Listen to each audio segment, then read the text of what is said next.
Certificate দিবেন জান্নাতে মানুষদেরকে নিয়ে যাওয়ার জন্য। 1 নাম্বার হচ্ছে কোরআন, 2 নাম্বার হচ্ছে বিশ্বনবী।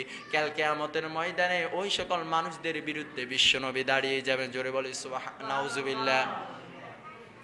এবার আসুন, আপনি প্রশ্ন করবেন, হুজুর এটা আপনার বানানো কথা কিংবা আপনার মন গড়া কথা হতে পারে, সেই জন্য আমি কোরআনের আয়াত দিয়ে আপনাদেরকে রেফারেন্স দিব। দেখেন আল্লাহ রাব্বুল আলামিন এই সূরাটি কোরআনুল কারীমের ভিতরে 21তম পারায় এই আয়াতটি রয়েছে, وقال الرسول يا رب إن قوم اتخذوا هذا القرآن مهجورا।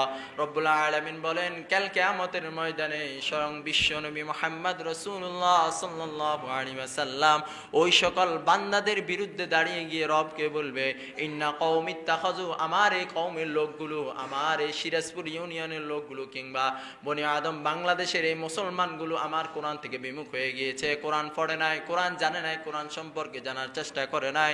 এই জন্য এই সকল লোকদেরকে রব আপনি জাহান্নামের দিকে নিক্ষেপ করেন। জোরে বলে নাউজুবিল্লাহ। তাহলে কোরআন তেলাওয়াত করার, কোরআন জানার দরকার আছে না নয়? আল্লাহ আমাদের সকলকে বুঝার এবং শিখার তৌফিক দান করেন। সকল বললাম